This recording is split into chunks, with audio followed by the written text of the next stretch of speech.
Et Thomas, on te laisse ouvrir le bal avec ton édito. Dis-nous pourquoi le leadership impact devient une nécessité. Alors aujourd'hui, leadership impact, j'aimerais parler d'une forme de leadership plus éthique aussi et surtout parce que je pense que ça devient une absolue nécessité pour que les entreprises soient performantes à l'avenir. Pourquoi? Parce que déjà, on voit bien que le monde évolue de façon très complexe. Il est de plus en plus difficile de piloter les entreprises parce qu'on est percuté par des conjonctures, par des contextes qui sont de plus en plus difficiles à analyser. Et le monde économique dans son ensemble, d'ailleurs, est face à de fortes évolutions. C'est pour ça que le concept du leadership et le rôle que doivent jouer les dirigeantes et les dirigeants est, je pense aussi, en forte évolution pour répondre à de nouvelles attentes. D'ailleurs, le dirigeant tel qu'on l'a entendu historiquement, qui donne des ordres, à mon sens, n'a plus vraiment lieu d'être dans les entreprises de demain, parce que les attentes aussi des personnes qui sont à diriger sont différentes. Elles ont envie d'être plus impliquées, d'être plus considérées. On y reviendra d'ailleurs plus tard dans cette émission. Et je pense donc que de nouvelles formes de leadership feront appel à d'autres postures de personnes qui se mettent au service des collectifs plutôt que de vouloir les contrôler. Ce qui appelle donc à la nécessité de trouver un savant équilibre entre charisme et humilité. Et ça, c'est sans doute quelque chose d'assez difficile à obtenir. Alors, ce leadership à impact positif ou ce leadership éthique, il se distingue par une capacité à inspirer, à motiver des équipes pour atteindre les objectifs, mais plus seulement financiers, aussi pour pouvoir répondre à des enjeux sociétaux, à dépasser la simple quête du profit. Là où les individus notamment se sentent plus valorisés, encouragés à contribuer de manière significative à l'atteinte des objectifs qu'ils partagent. Ce leadership repose donc sur des valeurs telles que l'empathie, la transparence, l'intégrité, l'exemplarité, et puis sans doute un certain sens de l'intérêt général pour dépasser l'unique quête financière. Et tu peux nous donner des exemples? Alors oui, évidemment, on peut penser à des exemples comme celui de Paul Polman à l'échelle internationale qui a eu un rôle important dans l'évolution d'un géant comme Unilever pour tendre vers des modèles plus durables et aussi en ayant une approche vis-à-vis de ses équipes qui faisait écho à ce que je viens d'évoquer. Un autre cas très emblématique est celui d'Yvan Chouinard, le fondateur de Patagonia, qui lui a mis toute l'entreprise au service d'une cause qui est la préservation de la planète et évidemment le faire en donnant un sens bien particulier à l'implication des équipes dans le développement de l'entreprise et de la marque.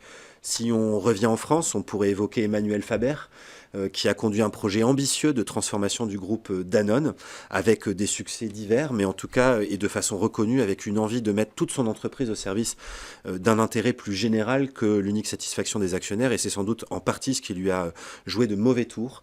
Je pourrais aussi évoquer Isabelle Cocher, qui a été pendant 3 ans la patronne d'Engie, ou plus récemment Christelle Edeyman de Orange, qui est en train de mener un projet visant à faire de l'opérateur le leader français de la circularité et aussi du numérique responsable. Alors ces leaders, voilà, ils montrent qu'il y a d'autres possibilités pour eux de répondre à des attentes multiples, aussi bien celles des actionnaires, mais aussi celles de la société.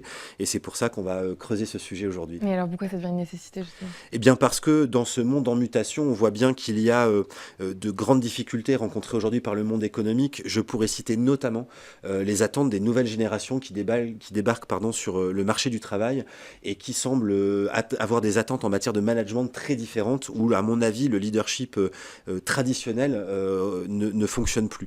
Un refus de certaines formes de hiérarchie, une volonté de plus forte autonomie, de sens, de quête de sens dans le travail fait que les leaders d'aujourd'hui doivent adopter de nouvelles postures. Et je ne parle même pas des quêtes de durabilité, des enjeux climatiques notamment qui montent aussi très fort chez les nouvelles générations. Voilà pourquoi ce leadership éthique à impact positif me semble faire appel à une vision beaucoup plus globale des enjeux de l'entreprise et donc ne plus répondre uniquement aux enjeux financiers, les gains immédiats qui ont été très longtemps recherchés par les dirigeantes et les dirigeants. Prenons juste 2 chiffres pour exemple qui sont d'ailleurs très récents et sur la France, qui à mon sens en disent long sur ce point-là en particulier. C'est une augmentation de 25% des démissions en 2023 au sein des entreprises et sur 3 ans une augmentation de 40% de l'absentéisme, ce qui en dit long sur une forme de souffrance au travail. La santé mentale est d'ailleurs beaucoup évoquée en ce moment et donc je pense que des leaders empathiques, sincères, intègres, en donnant du sens au travail peuvent vraiment aider à faire que demain les entreprises auront une meilleure performance parce qu'une meilleure stabilité des équipes, moins de turnover et donc une capacité à délivrer les projets de façon plus stable. Voilà pourquoi on a voulu faire de cette émission une émission dédiée aux nouvelles formes de leadership et que je suis ravi qu'on puisse accueillir aujourd'hui Sophie, Ouais. Eric et Mathieu pour l'aborder. Sophie, petite question pour rebondir sur cet édito. Qu'est-ce qui, selon vous, ne fonctionne plus dans le leadership dit traditionnel? Bonne question.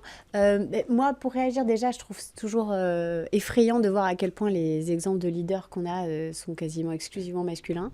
Donc il y a un premier message qui est de se dire on a un petit problème quoi, de capacité à donner de l'espace à la diversité d'ailleurs dans son ensemble et pas exclusivement sur les genres, mais aussi sur les provenances, les origines sociales des gens. Et c'est vrai qu'on a aujourd'hui perdu quelque chose par rapport aux années 60-70. Moi, je me souviens, j'ai fait une école de commerce et quand j'y suis rentrée, on me disait il y a 4 fois moins de fils d'ouvriers qui rentrent dans les écoles de commerce. Pour les femmes, ça a plutôt tendance à s'améliorer un peu ces dernières années, mais il y a vraiment un travail de diversité. Et pourquoi c'est important? C'est que je pense que dans le leadership aujourd'hui, finalement, on cherche des héros. On a beaucoup tendance à personnifier le succès d'une entreprise à l'aune de son dirigeant ou de son leader.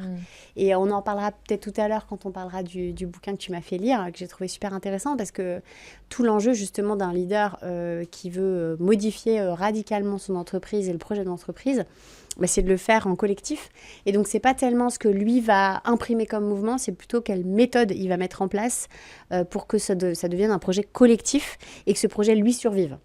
Donc, ce que j'aime bien chez Chouinard, justement, c'est qu'il a eu l'intelligence de se dire je fais en sorte que ma gouvernance soit claire et que quand bien même je ne sois plus là demain, il y aura une fondation qui sera le leader de mon entreprise. Et voilà, l'objectif de cette fondation est clair et je pense que ça a beaucoup motivé. J'ai rencontré pas mal de gens de chez Patagonia qui nous ont dit que ça les avait beaucoup motivés de savoir que ça survivrait aux fondateurs de Patagonia. Alors pour l'anecdote, en préparant l'émission et en faisant des recherches sur les leaders charismatiques, emblématiques, en effet, je suis tombé quand même sur énormément de profils masculins, donc j'ai dû faire une recherche spécifique pour identifier des profils féminins.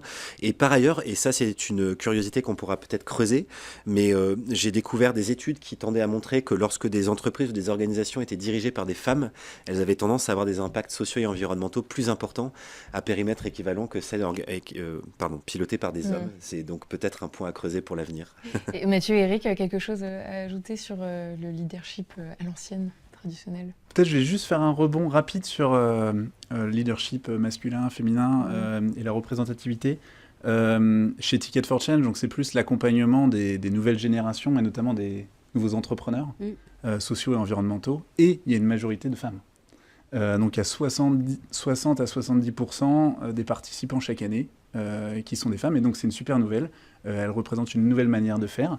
Et donc après, ça émerge, c'est là. Ah oui, mais si tu regardes le microcrédit, par exemple, le microcrédit, c'est 80% de femmes dans tous les pays qui sont en difficulté sociale ou de développement. Ouais. C'est des pays où la majorité des entrepreneurs sont des femmes. Et c'est d'ailleurs à elles qu'on prête plus. Mais dès qu'il s'agit de confier un capital à plusieurs zéros, on va dire, c'est plus compliqué. Exactement. Donc, dans les grandes entreprises et dans les grands exemples, c'est souvent masculin, mais je dis que voilà, peut-être ça bouge. Ah oui. On n'entend pas, la forêt qui pousse, mais elle est là. Voilà. Eric ? Ouais, je dirais aussi, il faut peut-être aller plus loin que homme-femme. Enfin, on parle de style de leadership. Et on peut avoir une femme qui va très haut dans une entreprise avec un style extrêmement masculin. C'est pas forcément souhaitable. Et aussi, on a des leaders aussi qui sont des hommes et qui ont des leaderships qui sont beaucoup plus équilibrés. Donc, il y a sans doute aussi une réflexion à avoir à ce niveau-là. Allez, on passe au top et au flop.